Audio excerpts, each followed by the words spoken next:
कार्यक्रम नमस्कार एमपी में आप सभी का स्वागत है। मैं हूं आपके साथ प्रिया और कार्यक्रम में भाई सजीव फोन इन प्रोग्राम है। तो सबसे पहले मैं विषय बताऊं और विशेषज्ञ का नाम बताऊं, उसके पहले जरूरी होगा हमारे फोन नंबर्स नोट करना। तो जल्दी से फोन उठाइए और डायरी में फोन नंबर नोट कीजिए। सिर्फ नोट ही नहीं करना है, नंबर लगाना भी है, क्योंकि विषय बहुत महत्वपूर्ण है। तो आज और कल की हम बात करेंगे, जी हाँ, इसी संदर्भ में हम चर्चा करने वाले हैं। फोन नंबर है 0755, भोपाल का ये हमारा कोड है। और इसके अलावा 266004 यानी कि 26600049। और इसके अलावा टोल फ्री नंबर 1800233040 हमारा ये टोल फ्री नंबर है, यानी निःशुल्क सेवा का भी आप इस्तेमाल कर सकते हैं। तो इसी के साथ अब हम आपको ये बताएंगे कि विषय क्या होगा, यानी हम आज के संदर्भ में भी चर्चा करने वाले हैं और कल के संदर्भ में भी चर्चा करने वाले हैं। दोनों दिवस हमारे महत्वपूर्ण हैं। तो सबसे पहले शुरुआत करेंगे विधि अनुसार आज की तिथि क्या कहती है, तो बताते हैं आज की तिथि।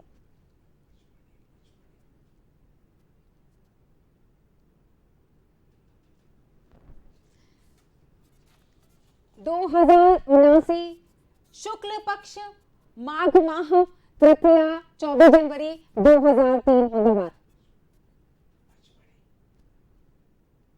और चलिए, थोड़ा सा घूमने का समय हो रहा है और ठंड के समय में बहुत अच्छी जगहों को घूमने में से एक अच्छी जगह का नाम ले लेती हूँ, पचमढ़ी। तो सबसे पहले चलते हैं पचमढ़ी की तरफ।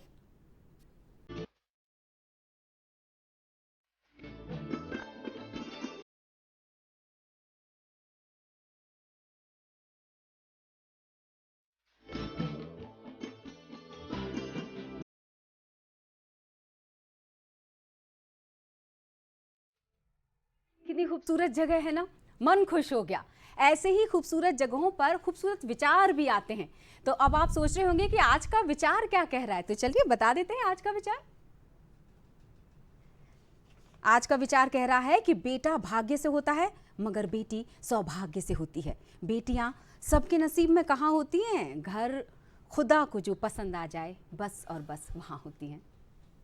बेटियों का जिक्र इसलिए किया है क्योंकि हमारे जो दो महत्वपूर्ण विषय हैं उसमें से एक विषय इससे भी जुड़ता है। तो चलिए अब बता देंगे, हम देर नहीं करते हैं, विषय के बारे में बताएंगे। तो सबसे पहले कल के संदर्भ में, यानी कल की चर्चा करेंगे। यानी कल 25 तारीख है, 25 जनवरी। और 25 जनवरी को हर साल राष्ट्रीय मतदाता दिवस मनाया जाता है। जी हाँ,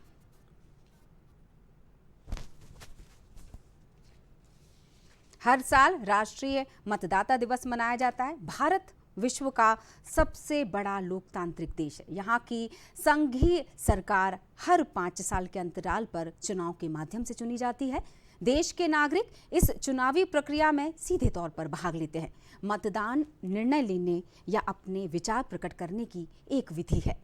लोकतंत्र को मजबूत और निष्पक्ष बनाने के लिए चुनाव की व्यवस्था की गई है और चुनाव को निष्पक्ष कराने की जिम्मेदारी चुनाव आयोग की होती है। अब जैसे ही आज की तारीख खास है ना, ऐसी ही और भी बहुत सी तारीखें हैं जो इतिहास में दर्ज कर ली गई हैं। तो चलिए इतिहास में कुछ और तारीखों का भी जिक्र करेंगे। बात करते हैं, आज के दिन को नेशनल गर्ल चाइल्ड डे यानी राष्ट्रीय बालिका दिवस के रूप में मनाया जाता है। इसका मकसद लड़कियों के जन्म को लेकर लोगों की मानसिकता को बदलना है। 24 जनवरी की बात करेंगे। 24 जनवरी 1950 को ही 284 सदस्यों ने संविधान को अपनाने और लागू करने के समर्थन में अपने हस्ताक्षर किए थे। 24 जनवरी को ही संविधान सभा ने डॉक्टर राजेंद्र प्रसाद के तौर पर देश के पहले राष्ट्रपति का चुनाव किया था। 24 जनवरी के दिन ही संविधान सभा ने 1950 में भारत के राष्ट्रगान को अपनाने की मंजूरी दी थी। इसी दिन भारत ने अपने जनगण मन को अपने राष्ट्रगान के रूप में अपनाया था। दिलचस्प बात तो ये है कि इसी दिन 1950 में वंदे मातरम को भी भारत के राष्ट्रीय गीत के रूप में अपनाया गया था। वर्ष 1826 में पहले भारतीय बैरिस्टर ज्ञानेंद्र मोहन टैगोर का जन्म हुआ था। वर्ष 1859 में भारत में 230 मीटर गहराई तक तेल के लिए खोदे गए कुएं से पहली बार तेल निकाला था। वर्ष 1924 की भी बात करेंगे। स्वतंत्रता सेनानी एवं बिहार के पूर्व मुख्यमंत्री कर्पूरी ठाकुर का जन्म हुआ। वर्ष 1951 में प्रेम माथुर कमर्शियल लाइसेंस हासिल करने वाली पहली भारतीय महिला पायलट बनी। और इसी के साथ 1952 की भी बता देते हैं, बम्बई में पहले अंतर्राष्ट्रीय फिल्म महोत्सव का आयोजन किया गया था। तो चलिए विषय, चूंकि इस इतिहास की तारीखों में भी विषय हो चुका है और मैं पहले भी बता चुकी हूँ कि आज हम बात करने वाले हैं राष्ट्रीय मतदाता दिवस, यानी हमारा विषय होगा मतदाता जागरूकता। इसके लिए हमारे साथ विशेष रूप से आज स्टूडियो में जुड़े हुए हैं अनुपम राजन सर, मुख्य निर्वाचन पदाधिकारी मध्य प्रदेश एवं प्रमुख सचिव विधि निर्वाचन मध्य प्रदेश शासन। बहुत बहुत स्वागत है सर आपका। नमस्कार। आपसे सवाल रखूं उससे पहले हम दर्शकों को बता देते हैं सजीव फोन इन प्रोग्राम है, यानी आप सीधे हमसे संपर्क कर सकते हैं और मतदान से जुड़ी हुई कोई भी क्वेरी, यानी कोई भी आपके दिमाग में उलझन हो, सवाल हो, सीधे उनसे सवाल कर सकते हैं। तो 0755 भोपाल का कोड होगा, यानी अगर आप बाहर से फोन कर रहे होंगे, और 2660049 ये हमारा फोन नंबर होगा। इसी के अलावा टोल फ्री नंबर 1800-233-0040 हमारी टोल फ्री नंबर है, निःशुल्क सेवा का आप इस्तेमाल कर सकते हैं। सर, सबसे पहले तो बहुत सारी शुभकामनाएं, कल महत्वपूर्ण दिवस है और उसी संदर्भ में आज हम चर्चा करने वाले हैं। एक बहुत सी खूबसूरत सी पंक्तियां कही गई थी, मुझे लगता है पंक्तियों से हम शुरुआत करते हैं और सवाल रखूंगी क्योंकि थीम पहले पूछी जानी होगी। तो पंक्तियां ऐसी बोलती हैं कि नागरिकों की है पहचान कि सबसे पहले मतदान, और लोकतंत्र हो तभी महान जब सब एक साथ करें मतदान, भारत भाग्य विधाता हूँ मैं मतदाता हूँ। सर, बहुत सुंदर ये पंक्तियां एक नव मतदाता ने लिखकर हमें भेजी थी। और आज की जो हमारी थीम है, दरअसल मैं चाहूंगी कि आप खुद बताएं हमारे दर्शकों को कि इस बार जो कल मनाया जाने वाला है। देखिए, कल जो राष्ट्रीय मतदाता दिवस है, ये 13वां राष्ट्रीय मतदाता दिवस है और इसकी जो थीम है वो है वोट जैसा कुछ नहीं, मैं वोट जरूर करूंगा। वाह। इंग्लिश में देखें तो nothing like voting, I vote for sure. मतलब एक तरह से हर व्यक्ति का आह्वान है कि आप वोट जरूर करिए और अपने जो आपको अधिकार है जो लोकतंत्र में, उसका उपयोग करिए। बिल्कुल सही बात है सर, वोट जैसा कुछ नहीं, वोट जरूर डालेंगे हम जी। तो इसके लिए कोई महत्वपूर्ण तैयारियां भी की गई होंगी? नहीं, जैसे हम लोग पूरे प्रदेश में, आज हमारे मध्य प्रदेश में 64,100 मतदान केंद्र हैं जी, पूरे राज्य में। तो राज्य स्तरीय कार्यक्रम हम लोग कल यहाँ कर रहे हैं मिंटो हॉल में, माननीय राज्यपाल महोदय की उपस्थिति में जी। इसके साथ जिला स्तर पे कार्यक्रम हो रहे हैं, संभाग स्तर पे हो रहे हैं और सभी 64,100 मतदान केंद्रों पे जो दूर दराज के गांव हैं, जहां भी मतदान केंद्र हमारा है वहां पे मतदाता जागरूकता को लेकर के एक दिवसीय कार्यक्रम किया जा रहा है, जिसमें नए वोटर्स को जो वोटर आईडी कार्ड है उसका वितरण करना शामिल है। कुछ जो विभिन्न प्रतियोगिताएं हैं जो मतदाता जागरूकता को लेकर के, जैसे वाद विवाद हो सकती है, स्लोगन्स लिखने की हो सकती है, निबंध की प्रतियोगिता हो सकती है। तो इस प्रकार की जो जागरूकता संबंधी गतिविधियां हैं इसका आयोजन कर रहे हैं और इसके माध्यम से प्रयास है कि आम जनता को जागरूक भी किया जाए और जो लोग 18 साल के ऊपर के हैं, उनका नाम नहीं जुड़ पाया है, उनके आवेदन प्राप्त किए जाएं, उनका नाम जोड़ा जाए। तो तमाम तरह की बातें जो मतदान से संबंधित हैं, इस पूरी प्रक्रिया से संबंधित हैं, वो पूरे प्रदेश में कल की जा रही हैं। बिल्कुल। एक बहुत खूबसूरत सा गीत भी मैंने सुना है, उसका शुभारंभ होने वाला है, मैं भारत हूँ। जी हाँ, ये एक गीत भारत निर्वाचन आयोग के द्वारा ये बनाया गया है और कल दिल्ली में महामहिम राष्ट्रपति महोदया की उपस्थिति में वो इस गीत को लॉन्च करेंगी और उसके बाद ये गीत जो लॉन्च होगा, मैं भारत हूँ, इसमें भारत के विभिन्न बड़े प्रतिष्ठित गायकों ने इसको अपनी आवाज़ दी है। जो हर क्षेत्र के गायकों ने, नॉर्थ ईस्ट के गायकों ने, उड़ीसा के गायकों ने, गुजरात के गायकों ने, मतलब पूरी जो हमारी विविधता में एकता की जो थीम है उसको लेकर के ये इस गाना तैयार किया गया है, जो माननीय राष्ट्रपति जी के द्वारा इसका एक तरह से लॉन्चिंग होगी। और उसके बाद इस गीत को हम लोग प्रदेश के जो हमारे कार्यक्रम है उसमें, और जैसा अभी मैं बात कर रहा था, गांव स्तर के जो कार्यक्रम है उसमें, जिला स्तर के कार्यक्रम है उसमें, और साथ ही साथ जितने हमारे जो शैक्षणिक संस्थान हैं, जो कॉलेजेज हैं, स्कूल्स हैं, उनमें इसको बजाएंगे। और साथ साथ जो डिफरेंट सोशल मीडिया प्लेटफॉर्म्स हैं, जैसे अपनी वेबसाइट्स हैं, व्हाट्सएप ग्रुप्स हैं, फेसबुक पेज है, इंस्टाग्राम है, इन सभी पे इस गाने को अपलोड करेंगे ताकि इसका व्यापक प्रचार प्रसार हो और लोग इससे अपना जुड़ाव महसूस करें। बिल्कुल सही। अगर कोई जानकारी चाहते हैं तो मुझे अच्छी तरह याद है, मुझे तो वो नंबर रटा हुआ, मैं चाहूंगी कि आप दर्शकों को बता दें कि ये टोल फ्री नंबर है और उसको तुरंत लगाकर कोई भी क्वेरी। देखिए, निर्वाचन आयोग का जो टोल फ्री नंबर है वो 1950 है, 1950। हम सभी इस वर्ष की जो महत्ता है, जो इसका महत्व, उससे परिचित, हम सभी जानते हैं 1950 का हमारे जीवन में क्या महत्व है। जी सर, तो ये हमारा टोल फ्री नंबर जी बिल्कुल, स्क्रीन पर भी हम फ्लैश कर रहे हैं, डिस्प्ले पे आप देख सकते हैं 1950। और यहाँ पे पूरी एक टीम बैठी हुई है जो उनकी सारी जितनी भी सवाल होंगे मुझे लगता है उन सबका जवाब उनको मिल जाएगा इस टोल फ्री नंबर पर। और आपके अगर इस वक्त कोई सवाल बन रहे होंगे तो ये सजीव फोन इन प्रोग्राम है, यानी आप लाइव हमसे जुड़े हुए हैं और आप कोई भी क्वेरी, अपना कोई भी सवाल आप कर सकते हैं। एक कॉलर तो हमारे साथ जुड़ चुके हैं इस वक्त बाराबंकी से, हमारे साथ नंद स्वरूप मिश्रा जी जुड़ चुके हैं। उनका सवाल सर सुन लेते हैं हम पहले। बहुत बहुत स्वागत है नंद स्वरूप। सर, मैं नंद स्वरूप मिश्रा हूं, बाराबंकी उत्तर प्रदेश से। मैं जानना चाहता हूं कि चुनाव के दरमियान जब आचार संहिता लग जाती है तो लोग प्रलोभन देते हैं कि हम आएंगे तो कर्जा माफ करेंगे, हम आएंगे ये करेंगे वो करेंगे, जब गलती से आते कुछ नहीं करते तो उनसे किस प्रकार से बैन लगना चाहिए। दूसरी चीज, जिसका मतदान हो ये मतदान करे तो अगला आदमी मतदान न करने पाए, उसके साथ ना इंसाफी होने पाए, इससे किस प्रकार से ब्रेक लगे, रोक लगे। नहीं, देखिए आपकी एक कुछ तो आपकी आवाज़ बहुत साफ नहीं आ पाई। प्रश्न जैसे पहला प्रश्न आपने किया था कि चुनाव के दौरान जो बहुत सारी प्रलोभन दिए जाते हैं, प्रलोभन नहीं, आपने घोषणाओं की बात की कि हम ये माफ़ कर देंगे वो माफ़ कर देंगे। तो कोई ये राजनीतिक दल अपनी एक तरह से जब वो यदि वो चुनाव जीत करके आते हैं तो वो क्या करेंगे, अपने कार्यक्रमों की रूपरेखा प्रस्तुत करते हैं जो उनके अधिकार क्षेत्र में है। हाँ, जैसे चुनाव में मतदाता का वोट लेने के लिए जो प्रलोभन देने की बात होती है, कभी हम देखते हैं कि नगद कोई वितरण करना तमाम तरह के प्रलोभन की बात होती है, तो उसको जरूर रोकने के लिए कार्रवाई होती है और सख्ती से होती है। आपने भी देखा होगा कि जब हम लोग आचार संहिता जब लागू होती है चुनाव की घोषणा के साथ ही, तो तमाम तरह की गतिविधियों पे हम लोग अंकुश लगाते हैं, चाहे वो पैसे का वितरण हो, चाहे वो शराब का वितरण हो, चाहे वो किसी प्रकार की चीज़ों के माध्यम से वोट को, मतदाता को लुभाने की कोशिश हो या उसके मत को खरीदने की कोशिश हो, उस पर सख्ती से कार्रवाई होती है। बिल्कुल मत भूलिए, हम तो सभी अच्छी तरह से इस बात को जानते हैं, जनता के लिए, जनता के द्वारा चुनी गई सरकार है। तो नंद स्वरूप जी के बाद जबलपुर से एक और हमारे साथ कॉलर जुड़ चुके हैं, हम उनका भी सवाल जान लेते हैं। अशोक जी हमारे साथ इस वक्त फोन लाइन पर हैं। सर अशोक जी, स्वागत है आपका। नहीं आ रही आवाज़। जी बिल्कुल, अनुरोध ये करूंगी। जी मैडम जी, नमस्कार। नमस्कार मैडम जी, आप लोगों को जी। मेरा सवाल ये है कि मैं ये जानना चाहता हूँ कि सरनेम बदलवाना है। ओके, बिल्कुल। हाँ, ये आपका प्रश्न बड़ा अच्छा है। देखिए, आपने ये जानना चाहा है कि यदि आपका जो वोटर आईडी कार्ड बना हुआ है और उसमें कोई आप चेंज करना चाहते हैं, जैसे कई बार हमारे यहाँ खास करके महिलाओं में शादी के बाद उनका नाम सरनेम चेंज होता है, कई बार हमारे नाम की स्पेलिंग गलत हो जाती है हम जिस तरह से लिखते हैं, तो इसके संशोधन का प्रावधान है। आप अपना आवेदन ऑनलाइन भी दे सकते हैं, जो हमारा पोर्टल है उसके माध्यम से, या वोटर हेल्पलाइन ऐप है उसके माध्यम से, या जो गांव में BLO होते हैं, जो बूथ लेवल ऑफिसर होते हैं, उनको आप आवेदन दे दें। फॉर्म नंबर 8 होता है संशोधन के लिए।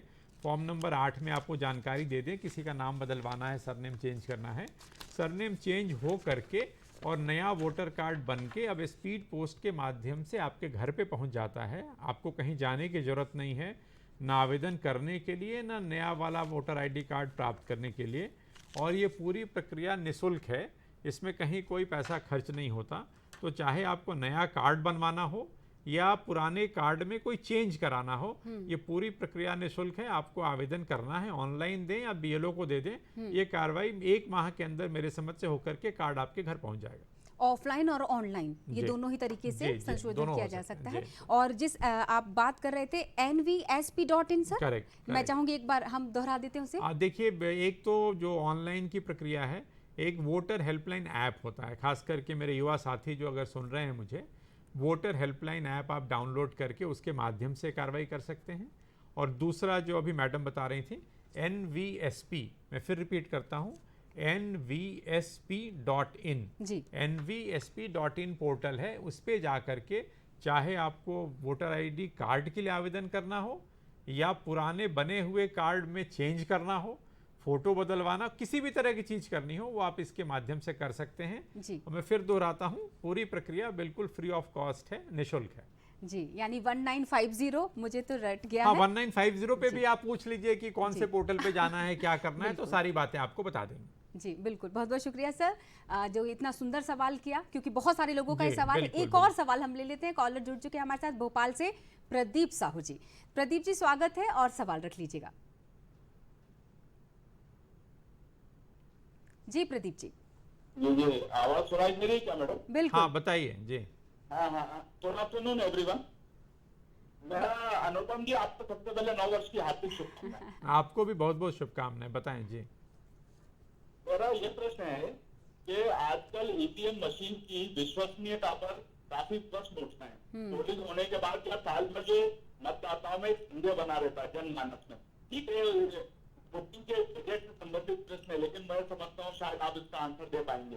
तो ये पोलिंग का सिस्टम या वोटिंग का सिस्टम ये करेंगे या बैलेट पेपर वाला ज्यादा करेंगे, और ये विश्वसनीयता पे संदेह उठने का कारण क्या है, थोड़ा प्लीज बताइए। जी शुक्रिया। देखिए जितना मैं आपको बता सकता हूं कि ईवीएम मशीन की विश्वसनीयता पे प्रश्न लोग उठाते रहे हैं, कई बार उठाए जाते हैं जैसा आप कह रहे हैं लेकिन इन सभी जो इसको लेकर के जो भ्रांति या जो प्रश्न उठाए गए हैं, इन सब का समाधान भारत निर्वाचन आयोग ने समय समय पर किया है। और मैं आपको आश्वस्त करना चाहूँगा कि ईवीएम मशीन की विश्वसनीयता पे कोई संदेह नहीं है। मशीन बिल्कुल पारदर्शी तरीके से मतदान होता है और मशीन बिल्कुल सेफ है, इसमें कहीं कोई दिक्कत नहीं है। आरवीएम भी मुझे लगता है इसी श्रेणी में, मैं चाहूँगी इसकी जानकारी भी हम दर्शकों को दे देते हैं। देखिए, आरवीएम की परिकल्पना अभी शुरुआती दौर में है। इसको लेकर के एक बैठक अभी दिल्ली में राजनीतिक दलों के साथ भारत निर्वाचन आयोग ने की है। आरवीएम के पीछे का जो मकसद है वो ये है, हम आप सभी जानते हैं कि करीब हमारे यहाँ वोटिंग का जो प्रतिशत है वो 65 से 70% के बीच है। करीब 30% लोग ऐसे हैं जो मतदान करने से छूट जाते हैं। जब इसकी विवेचना की गई तो ये पाया गया कि बहुत सारे लोग जो कामकाज के सिलसिले में या नौकरी के सिलसिले में कई अन्य पारिवारिक कारणों से मतदान के दिन वहाँ नहीं वो आ पाते जहाँ उनका नाम मतदाता सूची में है, वो किसी अन्य स्थान पे रह रहे हैं, तो उनको वोट के लिए मतदान अपने मूल निवास पे लौटने में दिक्कत होती है, इस कारण वो मतदान नहीं कर पाते हैं। तो रिमोट वोटिंग मशीन के माध्यम से आयोग एक व्यवस्था करने पे विचार कर रहा है कि जहां वो कामकाज के सिलसिले में बाहर गए हुए हैं या किसी अन्य कारण से गए हुए हैं, उनको मतदान की सुविधा वहीं से दी जाए। इस पे एक राउंड चर्चा राजनीतिक दलों के साथ अभी हुई है, 16 तारीख को हुई थी, और इस पे काम आगे चल रहा है। उम्मीद है कि इस पे आगे प्रगति होगी और ऐसे लोग जो किसी कारण से उस स्थान पे नहीं है जहां उनका नाम मतदाता सूची में है, उनको आने वाले दिनों में हम शायद देख पाएं कि उनको मतदान की सुविधा उस स्थान से मिल जाए जहां वो कामकाज के सिलसिले में गए हुए हैं। बिल्कुल सही बात है, अब कोई बहाना नहीं चलेगा, वोट तो देना होगा। सर, 1 जनवरी के बाद 18 साल पूरे कर लेने वाले लोगों के लिए मैं चाहूंगी कि उनके बारे में भी हम जानकारी वो कैसे जुड़वाएं। नहीं, अभी तक व्यवस्था ये थी पिछले वर्ष तक कि हर साल को 1 जनवरी को कट ऑफ डेट मानते थे। ठीक है। मतलब यदि हम इस साल की बात करें तो 1 जनवरी 23 को जो लोग 18 साल के होते हैं, उनका नाम मतदाता सूची में जुड़ता है। ठीक है। और फिर अगली कट ऑफ डेट पुरानी व्यवस्था में 1 जनवरी 24 होती। हाँ। तो 1 साल तक लोगों को इंतजार करना पड़ता। तो 1 जनवरी 23 के बाद जो व्यक्ति 18 साल का होता है, उसको अपना नाम जुड़वाने के लिए 1 जनवरी 24 किस्ती में नाम उसके जुड़ते हैं। हाँ। अभी आयोग ने ये कर दिया है कि 1 जनवरी के साथ साथ 1 अप्रैल, 1 जुलाई और 1 अक्टूबर, मतलब साल में 4 तिथियां होंगी, 4 क्वार्टर में। तो अब यदि कोई बच्चा 1 अप्रैल को, मान लीजिए 1 अप्रैल 2023 को अगर 18 साल का हो रहा है, तो वो भी अपना नाम 1 अप्रैल को जुड़वा सकता है। कोई 1 जुलाई 23 को होगा, उसका नाम भी जुड़ेगा। कोई 1 अक्टूबर 23 को होगा तो उसका नाम भी जुड़ पाएगा। और एक और व्यवस्था की है आयोग ने जो बड़ी अच्छी, हम लोगों ने इसका प्रचार भी किया और काफ़ी आवेदन भी हमें मिले कि आप एडवांस में भी अपना 17 साल जैसे जिस बच्चे का पूरा हो रहा है, 17 प्लस का व्यक्ति एडवांस में भी अपना आवेदन दे सकता है। अरे वाह। तो जब वो 18 साल का होगा, चूंकि आपको मतदाता होने के लिए 18 साल होना अनिवार्य है यदि हम नियमों को देखते हैं तो। यदि मान लीजिए कि थोड़ी देर के उदाहरण से यदि मैं बताना चाहूँ कि आज हम 24 जनवरी को आज यहाँ बैठे हुए हैं, यदि कोई व्यक्ति मान लीजिए कि 1 अगस्त को मान लीजिए 1 अगस्त 23 को वो 18 साल का होने वाला है, लेकिन आज अगर वो चाहे तो अपना आवेदन दे सकता है। यद्यपि वो 1 अगस्त को होगा 18 साल का, लेकिन आज भी चाहे तो आवेदन दे सकता है। उसका नाम 1 अगस्त को ही जुड़ेगा जब वो 18 का होगा, लेकिन आवेदन वो आज दे सकता है, उसको उस दिन आवेदन देने की जरूरत नहीं होगी। तो एडवांस में आज अपना आवेदन भी आप सबमिट कर सकते हैं वेबसाइट के माध्यम से, या जो हम लोगों ने पोर्टल की बात की nvsp.in, या वोटर हेल्पलाइन ऐप के माध्यम से, या आप अगर फॉर्म भर के देना चाहते हैं तो आपके गाँव में जो BLO है उसको दे सकते हैं। तो एडवांस में एप्लीकेशन देने की सुविधा है। साल में 4 तिथियां हैं जिनमें आप 18 साल के हो रहे हैं तो आपको अपना नाम जुड़वाने की सुविधा है। तो हमारे युवा साथी जो हैं वो अपना नाम आसानी से जुड़वा सकें, इसके लिए हम लोग प्रयत्नशील हैं। मतलब अब एडवांस में भी आप काम कर सकते हैं, ज़रूरी नहीं कि सिर्फ इंतज़ार करें उसी तारीख का कि किस तारीख को आप 18 साल के हो रहे हैं। तो मैंने ये 4 तिथियां जो हैं मैंने तो नोट डाउन कर ली है, और जिन लोगों ने कॉपी पेन लेकर अभी बैठे हुए हैं आपकी बातों को सुन रहे हैं तो वो भी नोट डाउन कर लें कि 1 जनवरी, 1 अप्रैल, सर मैं सही हूँ, 1 जुलाई और 1 अक्टूबर, ये चारों तिथियों में जो लोग 18 साल के हो रहे हैं वो अपना आवेदन आप अभी भी दे सकते हैं चाहें तो एडवांस में। जी बिल्कुल। तो जिस तरह से 4 अहर्ता तिथि यही है दरअसल जिसके लाभ आपने हमें बताई दिए, यानी अब 17 वर्ष वाले भी जो प्लस हो चुके हैं 17 प्लस वो इन तिथियों का लाभ उठा सकते हैं। वोटर हेल्पलाइन नंबर बता ही दिया है, और ये भी सर ने मुझे लगता है कि एक बार फिर से हम 1950 ये हेल्पलाइन नंबर आपको बता देते हैं। NVSP मैंने करेक्ट कर लिया है, मैं इसको बोल देता हूँ, national voter service portal. National voter service portal, इसको शॉर्ट फॉर्म में नेशनल का N है, वोटर का V है, सर्विस का S है, पोर्टल का P है, NVSP.in। बिल्कुल, नेशनल वोटर सर्विस पोर्टल। तो नोट कर लीजिएगा। और अभी फिलहाल क्वेरी अगर है तो एक बार फिर से जो इस वक्त दर्शक हमारे जुड़े होंगे आपके पास वो फोन लगा सकते हैं, लेकिन एक बार फिर से मैं आपको वो .in वाली जो साइट है वो बता देती हूँ, NV national voter SP service portal. बहुत रिदमिक है ये वर्ड, तो मुझे लगता है आसानी से इन लोगों को याद रखा जी। तो NVSP.in ये आप नोट कर लीजिएगा, इसी से आप उसको लॉगिन कर पाएंगे। और इसके अलावा फ़ोन नंबर, हमारे फ़ोन नंबर आप इस वक्त नोट कर लीजिए और जल्दी से फ़ोन लगा लीजिए, जिस तरह से कुछ और लोग हमारे साथ जुड़ते चले जा रहे थे। तो 0755 भोपाल का कोड है, 2660049 ये हमारा फ़ोन नंबर यानी लैंडलाइन नंबर है।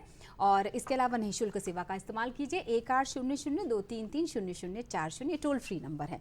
तो त्रुटि अगर होती है सर, एक प्रॉब्लम आती है, समय पर वोटर लिस्ट नहीं मिल पाती, मतलब वो जो रिसिप्ट जिसको हम बोलते हैं, वोटर पर्ची जिसको हम हिंदी भाषा में अगर बोलें, तो ये बड़ी समस्या आती है सर। नहीं, वोटर पर्ची हम प्रयास ये जरूर रहता है। अब आपने कहा है, हम लोग प्रयास करते हैं कि मतदान के पहले, मतदान दिवस के पहले घर घर जाकर के BLO आपको वोटर पर्ची का वितरण करे। आपसे अपेक्षा ये भी है कि टेक्नोलॉजी का ज़माना है, हम लोग ये प्रयास भी इस बार करेंगे कि हम आपको व्हाट्सएप के माध्यम, जिनके फ़ोन नंबर हमारे पास हैं उनको हम SMS के माध्यम से या व्हाट्सएप के माध्यम से भी हम आपको वोटर पर्ची दे दें। वोटर पर्ची बेसिकली है क्या? वोटर पर्ची सिर्फ ये है जो आपको बता देती है कि मतदाता सूची में आपका नाम कौन से नंबर पे है। तो जब आप वोट डालने जाते हैं तो जो व्यक्ति वहाँ बैठा होता है उसको आपका नाम ढूंढने में आसानी होती है। आप गए, आपने कहा कि मेरा नाम 125वें नंबर पे है, तो आसानी से ढूंढ लेता है। अदरवाइज यदि अपना नाम बताते हैं तो फिर उसको पूरी लिस्ट में नाम ढूंढने में दिक्कत होती है। तो स्वयं भी एक जिम्मेदार नागरिक होने के नाते, जिम्मेदार मतदाता होने के नाते, मतदाता सूची आपके गांव में भी उपलब्ध रहती है, आपको अपना नंबर पता होना चाहिए। अदरवाइज भी हम लोग मतदाता जो वोटर पर्ची की आप बात कर रही हैं, समय से पहले, मतदान के पहले BLO घर घर जाके वो पर्ची आपको देता है। और हमें उम्मीद है कि वो जो नंबर है उसको आप रखेंगे ठीक से। बीच में जरूर बताना चाहूंगी सर, ये वाकई समस्या है कि आजकल नहीं आती, क्योंकि पहले क्षेत्र के हिसाब से पर्ची मिलती थी, अब लेकिन वो सिस्टम या तो खत्म कर दिया गया है या बदल दिया गया है। नहीं, पर्ची अभी भी मिलती है और तमाम तरह की सुविधाएं हैं। आप जब मतदान केंद्र पे जाते हैं तो वहाँ भी एक BLO बैठा होता है। यदि मान लें आप पर्ची आपको मिली भी, ठीक है, और आप लेकर के नहीं गए, कई बार छूट गई घर में, आप लेके नहीं गए, आप मतदान केंद्र पे पहुंच जाते हैं, आप उसके बिना पर्ची के भी जाते हैं तो आपको वोट डालने से कोई वंचित नहीं करता। दिक्कत सिर्फ आती है कि जो व्यक्ति बैठा होता है, जिसको आपकी उंगली पे निशान लगाना है, उसको सूची में आपका नाम ढूंढने में समय लगता है, यही दिक्कत आती है।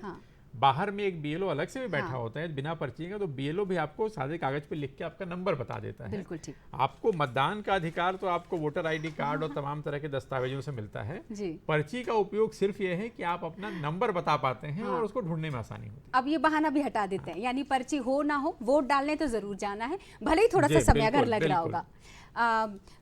पर्ची के साथ एक और चीज़ की प्रॉब्लम आती है कि जब वहाँ पर जाते हैं तो पर्ची हो ना हो, आधार कार्ड याद से होना चाहिए, ऐसा कुछ है? क्योंकि ये सर मैं इसलिए बोल रही हूँ क्योंकि शायद मेरे साथ भी ऐसा हो चुका है कि आपके पास आइडेंटिटी प्रूफ क्या है। आइडेंटिटी प्रूफ, वही मैं कह रहा हूँ, आधार कार्ड होने की अनिवार्यता नहीं है, ठीक है। आपके पास आपकी आइडेंटिटी प्रूफ, सबके पास वोटर आईडी कार्ड है जो ये लेकर के जाते हैं। ठीक है। लेकिन मान ले किसी कारण से किसी का वोटर आईडी कार्ड घर में छूट जाता है, वो दोबारा उतनी दूर जाए, आपके पास करीब 12 से 15 तरह के दस्तावेज हैं, हर बार उसकी संख्या बढ़ती रहती है।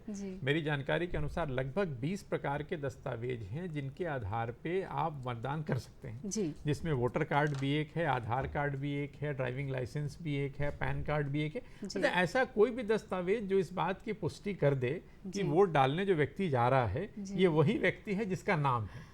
अनिवार्यता आधार कार्ड की नहीं है।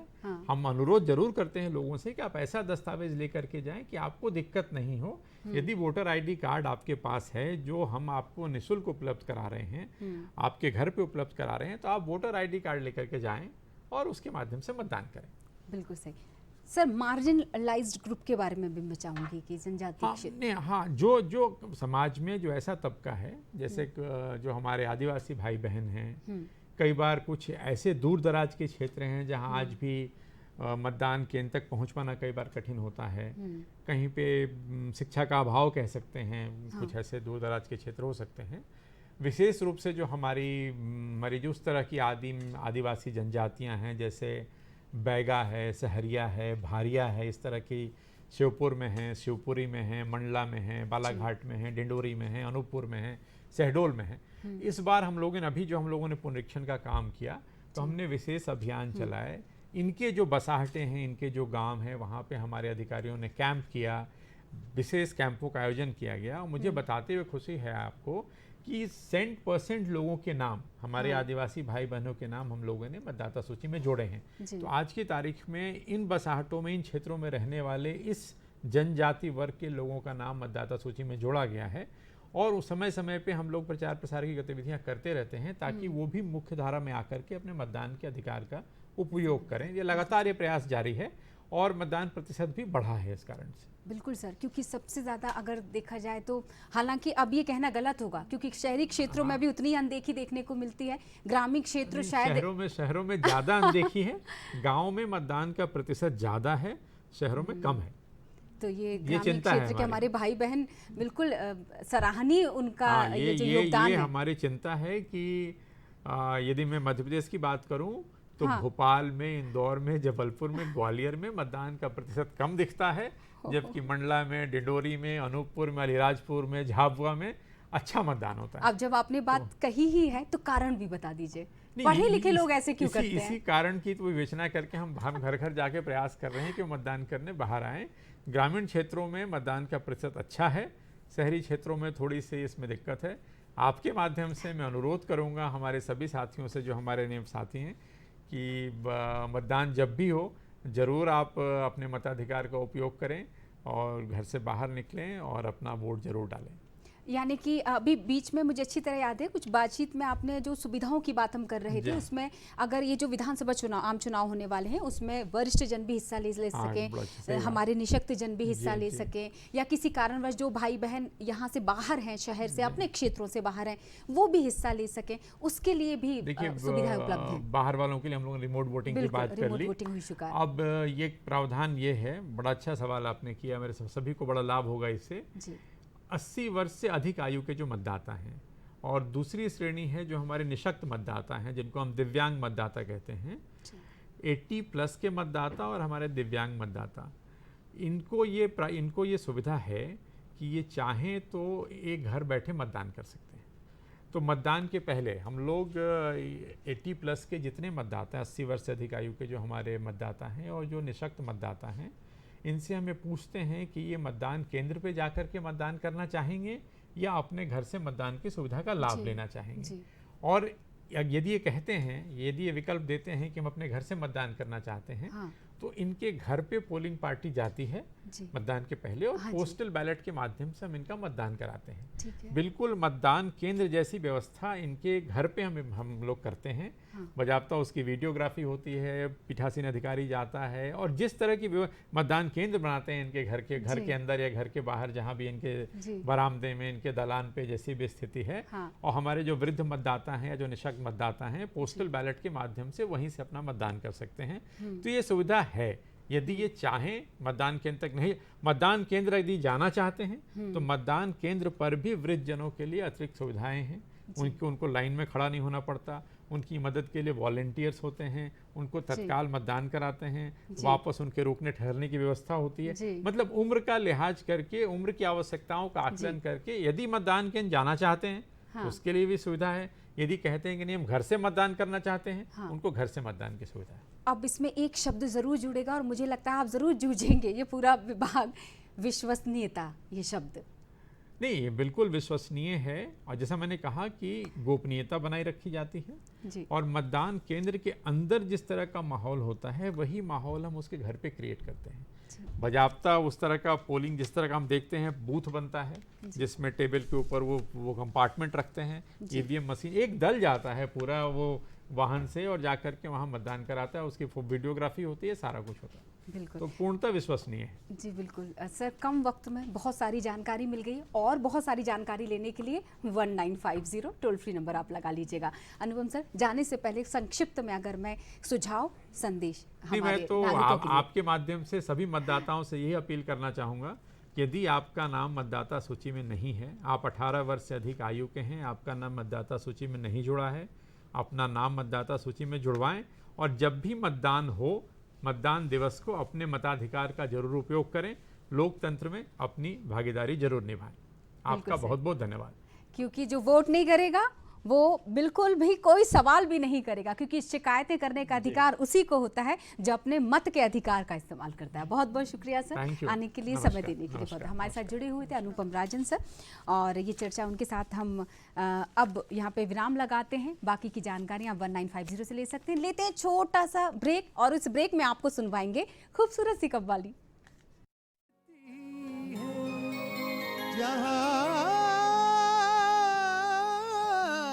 ये आँखों मदीना तलाश करती है,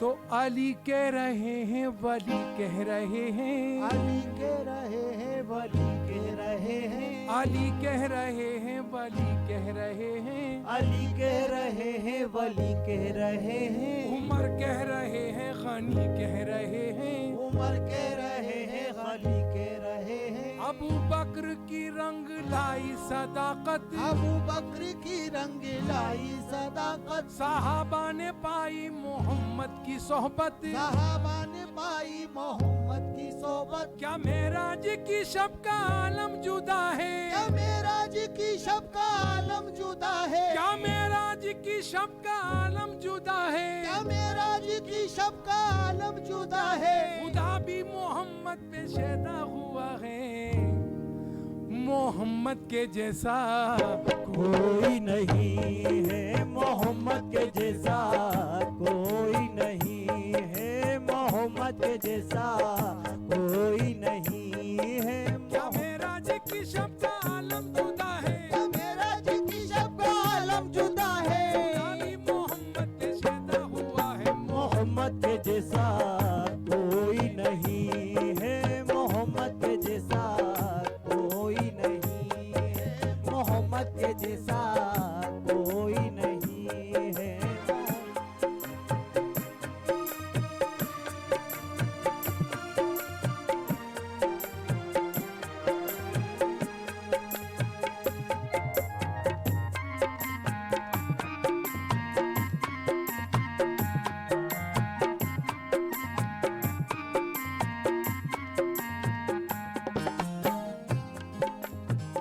सारे मैयत अगर लाओगे नजराना मोहम्मद का, सरे मैयत अगर लाओगे नजराना मोहम्मद का, सारे मैयत अगर लाओगे नजराना मोहम्मद का, सरे मैयत अगर लाओगे नजराना मोहम्मद का, सारे मैयत अगर लाओगे नजराना मोहम्मद का, कफन को चीर के उठेगा दीवाना मोहम्मद का, कफन को चीर के दीवाना मोहम्मद का, कफन को चीर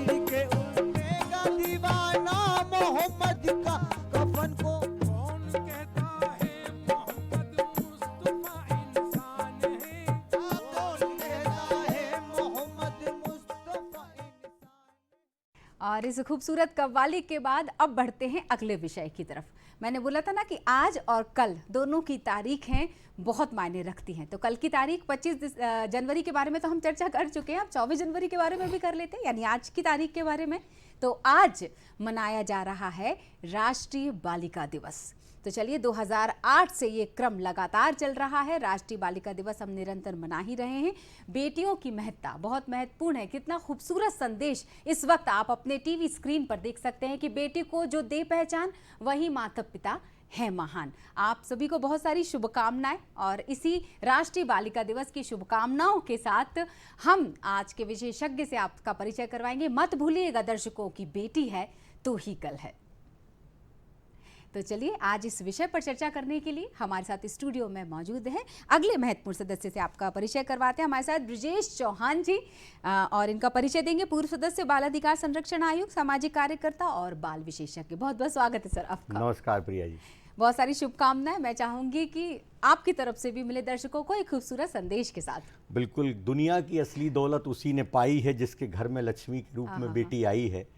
तो मैं आपके माध्यम से राष्ट्रीय बालिका दिवस की आप सबको हार्दिक शुभकामनाएं देता हूं कि जिसके घर बेटी हो उसके घर में खुशियां हो और उसका घर खुशियों से भरा हो।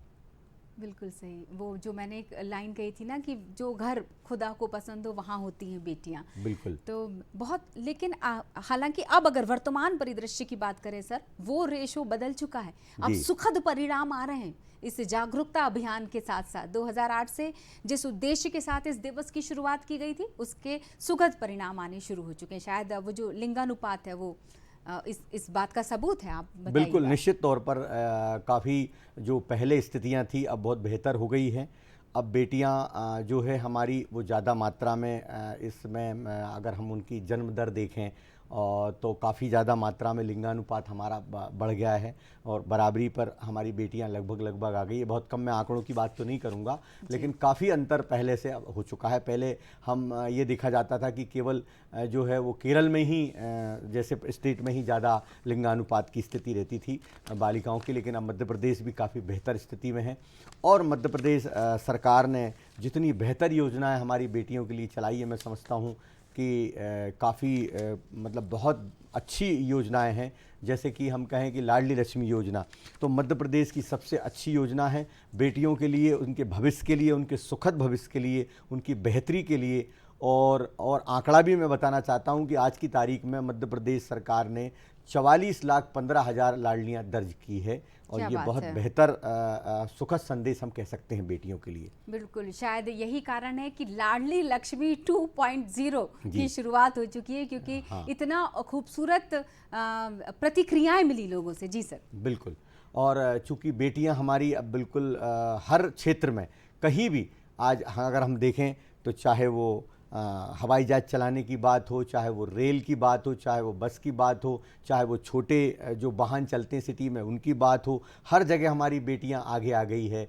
पढ़ाई में अव्वल हैं। अगर हम उठा के देखते हैं तो 12वीं का रिजल्ट देखें, 10वीं का रिजल्ट देखें तो हमेशा बेटियां ही जो है वो अव्वल आती है। इसलिए हम ये नहीं कह सकते कि आज अब बेटियां पीछे हैं। बेटियां बिल्कुल बराबरी के दर्जे पे हैं और बेटियां आगे आ चुकी हैं और पहले से काफ़ी बेहतर स्थितियां हैं। हाँ, लेकिन फिर भी एक ज़रूर चिंताजनक बात है कि जो हमारा ग्रामीण क्षेत्र है, आज भी हमारे ग्रामीण परिवेश में जो अगर हम देखें तो बेटियों की पढ़ाई जो कहें जो उनका शिक्षा के अधिकार की अगर हम बात करें तो कहीं ना कहीं वो रेशो हमें थोड़ा सा कम नज़र आता है।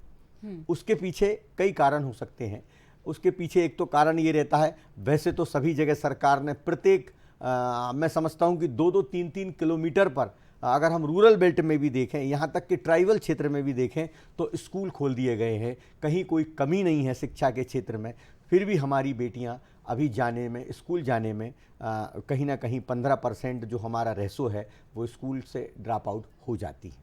अब उसके पीछे के कई कारण हो सकते हैं जैसा आप समझती। बिल्कुल सही। एक चीज़ मैं चाहूँगी कि अगला सवाल रखूँ, एक खूबसूरत सी बात मैं चाहूँगी आपके द्वारा दर्शकों को मिले कि बेटियां का जन्म बिल्कुल ये सुखद, अब आपने बता ही दिया अनुपात बढ़ रहा है, लेकिन अभी भी उनको स्वतंत्रता सशक्तिकरण की जब भी हम बात करते हैं, उनको फैसले लेने की आज़ादी की बात करें, या फिर हम उस बात की बात करें कि आज भी जब भी कोई बात ऐसी होती है तो उनका सहमना इस बात का सबूत है कि शायद उन्हें उड़ने से रोका जा रहा है, या ये कहा जाए कि शायद उस सशक्तिकरण की जो हर बार हम बात करते हैं वो कहीं ना कहीं अभी भी कमज़ोर है। तो जन्म जब लेने ने दिया है, जीने का अधिकार उनको जब हम दे चुके हैं, शिक्षा का अधिकार भी दे रहे हैं, तो फिर सशक्त होने में कहीं ना कहीं अभी भी क्या संबल की ज़रूरत? हाँ, निश्चित तौर पर मैं आपकी बात से सहमत हूँ कि एक जो पुराना हम कहें कि एक जो पुरानी परंपरा जो चली आ रही है, तो आज भी ग्रामीण क्षेत्रों में, शहरों में तो हमारी बेटियां पीछे नहीं हैं, और शहरों में बराबर इस बात का ध्यान रखा जाता है और बेटियों की बात को तवज्जो दी जाती है। मैं मेरा ही उदाहरण दूं कि मेरी बेटी से मैं हर बात को शेयर करता हूं, पूछता हूं, और कई मामलों में, फैसलों में, घर के बड़े फैसलों में मैं बेटी की राय लेता हूं, और अमूमन ऐसा मैं देखता हूं कि हमारे परिवारों में ये परंपरा है। ग्रामीण क्षेत्र में ज़रूर आज भी ये जो पुराने जो हमारे जो बड़े बुजुर्ग हैं वो इस बात को हम आगे तो बढ़ावा तो देते हैं, लेकिन बेटियों में एक जो एक कहीं ना कहीं एक मन में, एक कोने में, उनके मस्तिष्क में एक जो कह लें कि उस परंपरा का डर कह लें, कि उस परंपरा का हम निर्वहन कह लें, कहीं ना कहीं वो इस बात को निभाती हैं कि वो आगे आके नहीं कहती हैं किसी बात को, और वो आज भी ये कहती हैं कि अगर उनसे पूछा जाता है कि बेटा या बेटी ऐसा कर लिया जाए, तो वो कहती है नहीं, आप मम्मी से पूछ लो, आप भैया से पूछ लो। तो ये जो एक थोड़ा सा फ़र्क है वो कहीं ना कहीं दिखाई देता है। उसका एक रीज़न है कि जो पुरानी परंपराएं हमारी, जो आज भी बड़े बुजुर्ग कई मामलों में निभाते हैं, उसका असर कहीं ना कहीं उन बेटियों पर, उनके मस्तिष्क पर होता है, ऐसा दिखाई देता है, मुझे मेरी हिसाब से लगता है। दूसरा, शिक्षा का स्तर निश्चित तौर पर बढ़ा है, कहीं ना कहीं ग्रामीण क्षेत्रों में भी शिक्षा का स्तर बढ़ा है, लेकिन एक जो घर का एक वातावरण होता है, जैसे कहते हैं कि घर में एक संयुक्त परिवार का वातावरण अलग होता है, और एक सामूहिक परिवार का और एक छोटे परिवार का वातावरण होता है, अलग होता है। तो आप देखेंगे प्रिया जी कि एक छोटे परिवार में बच्चियों की ज़्यादा चलती है, यानी कि बच्चियों को महत्वता दी जाती, लेकिन एक संयुक्त परिवार में कहीं ना कहीं बच्ची जो है वो एक कहना चाहिए उसकी जो भावना है वो दब जाती है। उसका कारण ये है कि बड़ा परिवार होता है, तो वहाँ पर जो भाई है, बहन है, भाई हैं, चाचा हैं, ताऊ के लड़के हैं, यानी कि भाइयों की संख्या अगर ज़्यादा है या चाचाओं की संख्या ज़्यादा है, यानी पुरुषों की संख्या ज़्यादा है, तो कहीं ना कहीं उसकी अपेक्षा उनकी मदर की, उनकी बेटियों की ये आवाज़ जो है वो बाहर निकलने में उनको असहज महसूस होता है। उनको ये एक फ़र्क दिखाई देता है कि हम ऐसे कैसे कह दें पिताजी से, हम ये बात कैसे कह दें, ये थोड़ा सा उनके मन में कहीं ना कहीं फ़र्क दिखाई देता है। फ़र्क यहाँ पर भी दिखाई देता है जब फैसले लेने की बात आती है, तो अभी भी फैसला अगर वो ले भी रही हो तो भी उसको स्थापित करने के लिए पुरुष की सहमति बहुत ज़रूरी हो जाती है, भले ही वो किसी भी लेवल पर या किसी भी क्षेत्र में काम इस वक्त क्यों ना कर रही हो, फिर भी। तो वाकई जो आपने वंशानुगत वाली बात की, जो आपने परंपराओं की बात की, तो इस दिवस के साथ हर बार जब थीम चुनी जाती है तो मुझे लगता है एक थीम ऐसी भी आनी चाहिए जिसमें ये लिखा हो कि परंपराओं के अनुसार अब चीज़ें नहीं होंगी, अब बदलाव आएगा, चाहे परंपराएं ही क्यों ना बदली जाएं। बिल्कुल, ये बात बिल्कुल सही है कि ऐसी बात जो है वो सरकार की तरफ से भी, मतलब मुझे लगता है कि सभी जितने अवेयरनेस प्रोग्राम होते हैं उनमें तो ये बात होती है, चाहे हम वो लाड़ो अभियान की बात करें, हाँ। चाहे वो बालिकाओं के और भी कई प्रोग्राम, उदिता योजना, सम्मान योजना, तमाम योजनाएं जो चलाई हैं उसमें हमेशा बेटियों के सम्मान को ऊपर ही रखा गया है, बराबरी से रखा गया है, और हमेशा इस बात की अवेयरनेस हमारा जो महिला बाल विकास विभाग है वो करता ही रहता है, सरकार करती रहती है, और जनता में भी, पीपुल्स में भी ये बात को अवेयरनेस है। महिलाएं भी आजकल जो बिल्कुल एकदम है वो घर में बेटियों को ज़्यादा प्राथमिकता दे रही हैं, लेकिन इस बात आपकी मैं बात से सहमत हूँ कि इस तरह की कोई बात ठोस रूप में आनी चाहिए, जिसमें एक सुनिश्चितता होनी चाहिए कि इस तरह की बात हो कि अगर वो अपनी बात रखें तो उसकी बात को भी उतना वजन मिले, उतनी प्रामाणिकता मिले, उस बात को ठोसता मिले, ये ऐसा होना चाहिए। बिल्कुल, निश्चित तौर पर। बिल्कुल। अब चूंकि योजनाओं का जिक्र आप कर रहे थे, तो सरकार ने तमाम तरह की योजनाएं बनाई हैं, चाहे मैं बेटी बचाओ बेटी पढ़ाओ की बात करूं, लाडली लक्ष्मी योजना की बात करें, आप उज्ज्वला की भी बात कर रहे थे, बहुत सारी ऐसी योजनाएं हैं जो मध्य प्रदेश सरकार द्वारा बनाई गई हैं, या अन्य राज्यों की भी सरकारों की भी बात करें, लेकिन उनके बारे में जानना, यानी जागरूकता उनके बारे में होना, तब तो वो लाभ उठा पाएंगे। उस योजना से लाभान्वित होने के लिए उनका जागरूक होना ज़्यादा ज़रूरी है, बेटियों के माता पिता का। बिल्कुल, ये बात आपने बिल्कुल सही कही है प्रिया जी, कि मैं मानता हूं कि अगर 100% कोई योजना को हम नीचे ले जा रहे हैं तो निश्चित तौर पर कहीं ना कहीं 25% का गैप जो है वो कम्युनिकेशन होता है और उसकी अवेयरनेस नहीं पहुंचती, नीचे तक योजनाएं धरातल पर कई बार नहीं पहुंच पाती, जिसके कारण हमारी जो बेटियां हैं उनको वो लाभ नहीं मिल पाता है और वो लाभ से वंचित रह जाती है, ये देखने में आता है। इसके लिए सरकार बराबर प्रयास कर रही है, लेकिन इसके लिए सामाजिक भागीदारी की भी बहुत बड़ी आवश्यकता है। कहीं ना कहीं वो माता पिता, आप आंगनबाड़ी में ले लीजिए, मैंने कई बार देखा जब मैं आयोग में था तो आंगनबाड़ी में जाता था और मैं निरीक्षण करता था, मैं पूछता था कि आप टेक होम राशन लेने, जैसे कोरोना का समय रहा तो टेक होम राशन कब लेने आती हैं आप? हाँ। तो मंगलवार के दिन राशन को बांटा जाता है, तो कई महिलाएं आती नहीं हैं, वो समझती हैं कि ठीक है हमारे घर कोई आएगा। कई योजनाओं का वितरण होता है, खाद्यान्न का वितरण होता है, कई महिलाएं नहीं जाती है। तो देखिए कहीं ना कहीं ये सामाजिक भागीदारी की भी आवश्यकता है, कहीं ना कहीं हमको खुद को भी अवेयरनेस होने की आवश्यकता। हालांकि इसके लिए टोल फ्री नंबर, सब जानकारियां टेलीविज़न के माध्यम से, रेडियो के माध्यम से, आप सबके माध्यम से, समाचारों के माध्यम से, अखबारों के माध्यम से हम नीचे आती है और बराबर पब्लिक में ये देखने को मिलती है। लेकिन कहीं ना कहीं हम देखें तो महिलाओं को ये पता नहीं रहता कि मुझे आंगनबाड़ी में किस दिन जाना है, आंगनबाड़ी में मुझे टेक होम राशन लेना है, आगे जो मेरा बच्चा आने वाला है इस ज़िंदगी में जो पैदा होने वाला, उसकी सुरक्षा के लिए मुझे क्या क्या करना है, एनीमिया या तमाम जो बीमारी है उनकी रोकथाम के लिए कौन सा टीका लगाना है। तो कई बार, हालांकि गांव में ऐसी व्यवस्था सरकार ने है, आंगनबाड़ी है, आशा कार्यकर्ता है, बहुत स्टेक होल्डर हमारे काम करते हैं, तमाम एनजीओस नीचे जाकर इस बात की अवेयरनेस फैलाते हैं कि इनको हमें समय समय पर जाके टीका लगाना है, ये इस तरीके की योजनाओं में का लाभ लेना है, टेक होम राशन लेना है, खाद्यान्न लेना है। लेकिन फिर भी आपकी बात से मैं सहमत हूँ कि 20 नहीं बल्कि 30% ऐसी योजनाओं का लाभ नीचे तक नहीं पहुंच पाता है। इसके लिए हम सरकार से बराबर, हमने आयोग के दौरान बराबर इस बात को अनुरोध किया है कि ज़्यादा से ज़्यादा इस बात की अवेयरनेस फैलाई जाए। लेकिन फिर भी मैं आपके माध्यम से कहना चाहता हूं कि सामाजिक भागीदारी के बिना संभव नहीं है। सरकार कितने भी प्रयास कर लें, कितने भी योजनाएं चला लें, कितने भी योजनाओं की पोस्टर लगा दें, कितने भी आपके माध्यम से इस बात की पब्लिसिटी कर दी जाए, लेकिन सामाजिक भागीदारी जब तक नहीं होगी, जब तक हम उस योजनाओं का लाभ हमारी बेटियों तक नहीं पहुंचेगा। जी बिल्कुल सही बात है। और एक दृश्य जो इस वक्त, चूंकि हम राष्ट्रीय बालिका दिवस की बात कर रहे हैं और बच्चियों के गौरव की बात कर रहे हैं, उनके सम्मान की बात कर रहे हैं, तो एक दृश्य बहुत कॉमन है, वो ये देखने को मिल रहा है कि अब जब भी आयोजन हो रहे हैं मध्य प्रदेश सरकार की तरफ से, हर समारोह की शुरुआत में कन्या पूजन किया जाता है। तो ये कितनी बड़ी चीज़ है कि एक बड़े लेवल पर कि कन्याओं के पूजन का जो सिलसिला शुरू किया है मध्य प्रदेश सरकार ने, ये सिलसिला लगातार चलता रहे, क्योंकि ये शायद एक छोटा सा वो दृश्य होता है जो एक बहुत बड़ा संदेश देता है। सर, ये वास्तव में बहुत बड़ी बात है और इसके लिए मैं आपके माध्यम से सरकार को मैं बधाई देना चाहता हूँ। खासकर हमारे जो प्रदेश के संवेदनशील मुख्यमंत्री हैं, आपने देखा होगा कि जहाँ जहाँ कार्यक्रम होते हैं पहले वो कन्या पूजन करते हैं। ये वास्तव में एक अनूठी पहल है, एक बहुत बड़ा संदेश है। देखिए कहीं ना कहीं जनता में ये संदेश एक बड़ा व्यक्ति जब देता है तो नीचे उसकी शुरुआत होती है और अमूमन हर कार्यक्रम में अब तो ऐसा होने लगा है कि जनपद का कार्यक्रम हो, ब्लॉक का कार्यक्रम हो, छोटे से छोटे कार्यक्रम हो, वहाँ पर कन्या पूजन को विशेष महत्व दिया जाता है। और अब तो ऐसा भी होगा कि हर पूजन में ये एक रूल बना दिया जाए। मैं तो कह रहा हूँ कि सरकार ये बिल्कुल एक सुनिश्चित कर दे, एक नियम बना दे कि कोई भी कार्यक्रम होगा तो कन्या पूजन से इसकी शुरुआत होगी। अगर ऐसा नियम बन जाएगा तो एक और भी एक मजबूत संदेश हमारे समाज में जाएगा और समाज इसका अनुसरण हमेशा करेगा। और ये सिर्फ मुझे लगता है कि राजनीतिक क्षेत्र की ज़रूरत नहीं है, मुझे लगता है हमारे परिवार में भी जब भी कोई बड़ा समारोह हो, कोई भी ऐसा इवेंट हो, ऐसा आयोजन हो, तो उसकी शुरुआत कन्या पूजन से ही होनी चाहिए। बिल्कुल होनी चाहिए। और अब अमूमन आपको मैं ये बता दूं प्रिया जी कि अभी आपने कुछ ऐसी घटनाओं का के मामले सामने आए हैं। अभी हमारे भोपाल में बेटी होने पर एक कोलार के एक पानीपुरी वाले ने फ्री में पानीपुरी खिलाई, एक संदेश दिया उसने। इसी तरह कई हमारे यहाँ जो कई परिवारों में जब बेटियां हो रही है तो बड़े उत्साह से बैंड बाजे के साथ उनका स्वागत किया जाता है।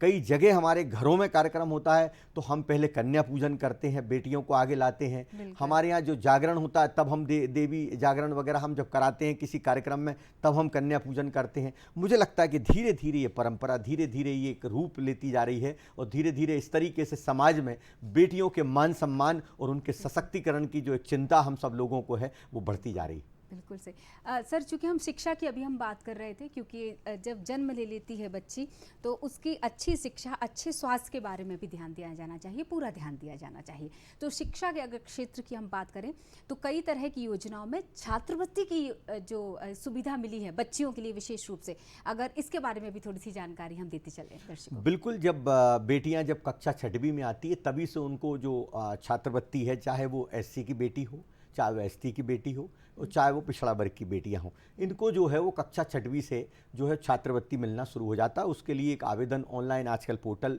जो है वो होता है, पिछड़ा वर्ग का एसटी का पोर्टल होता है, एससी का डिपार्टमेंट का पोर्टल होता है, उसमें वो आवेदन करेंगी। वो चाहे तो स्कूल के माध्यम से आवेदन कर सकती हैं और 12वीं तक उनको छात्रवृत्ति मिलेगी। उसके बावजूद भी अगर बेटियां कॉलेज में जाती हैं तो आजकल आपने देखा होगा हर जगह हमारे मुख्यमंत्री जी ये बात कहते हैं, और ये बात बिल्कुल उन्होंने योजना में ला दी है कि अगर वो कोई विशेष पढ़ाई करेगी, यानी कि वो कोई एग्जाम देगी, प्री एग्जाम देगी, नीट का एग्जाम देगी, मेडिकल देगी और भी कोई इंजीनियरिंग का एग्जाम देगी, उसके लिए वो अलग से उसकी भी सहायता योजना है, ऋण सहायता योजना है। वो तमाम योजनाएं मध्य प्रदेश सरकार चला रही है, जिसके माध्यम से बेटियों को सशक्तिकरण, उनकी शिक्षा और उनके शिक्षा के अधिकार को बढ़ावा मिले, वो सशक्तिकरण बढ़े उनका। इस तरह की योजनाएं में सभी बेटियों को शामिल किया गया। बिल्कुल, चूंकि छात्रवृत्ति में स्कूल का जिक्र कर रही थी और आपने जो चर्चा अभी जो बातचीत की उसमें करियर भी उसमें इन्वॉल्व हो गया, उसमें शामिल हो गया, तो भविष्य को देखते हुए भी कुछ सुविधाएं दी गई हैं हमारी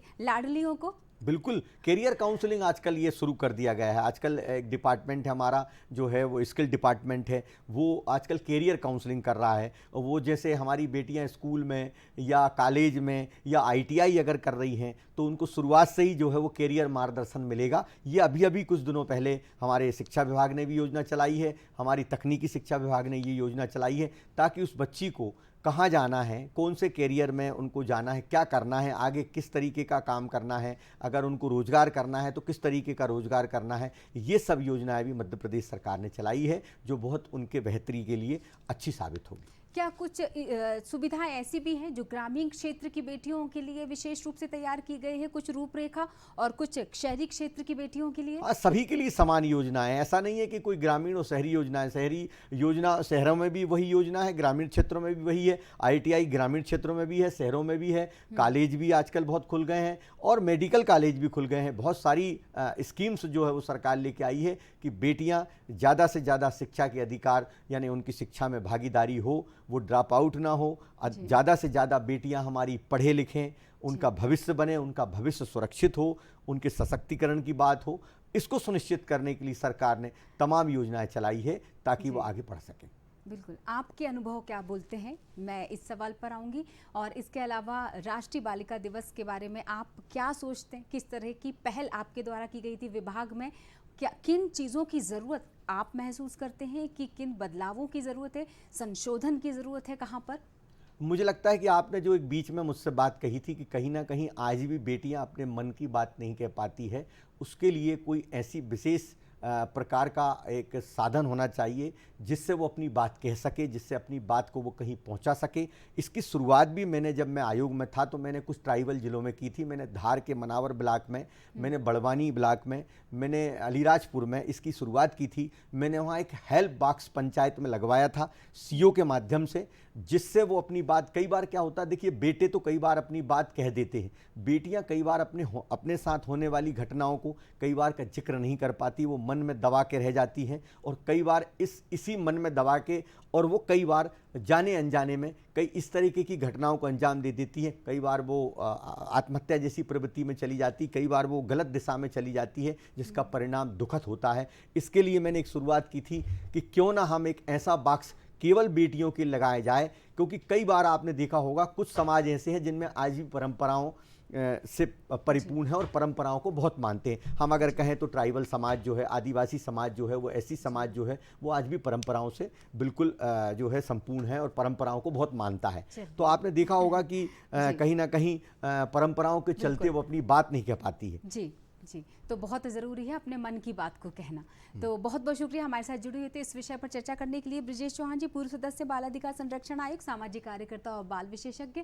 तो एक बार फिर से आप सभी को राष्ट्रीय बालिका दिवस की दूरदर्शन परिवार की तरफ से अनेक शुभकामनाएं। और कल मतदाता दिवस मनाया जाना है, तो ज़रूर हिस्सा लीजिएगा और जो भी कार्यक्रम होंगे उनको ध्यान से सुनिएगा और जो भी जानकारियां आपको दी गई हों उनको अमल में लाइएगा। फिलहाल के लिए जल्दी मुलाकात होगी नए विषय विशेषज्ञों के साथ। तब तक के लिए स्वस्थ रहिए, खुश रहिए। शुभकामनाएं।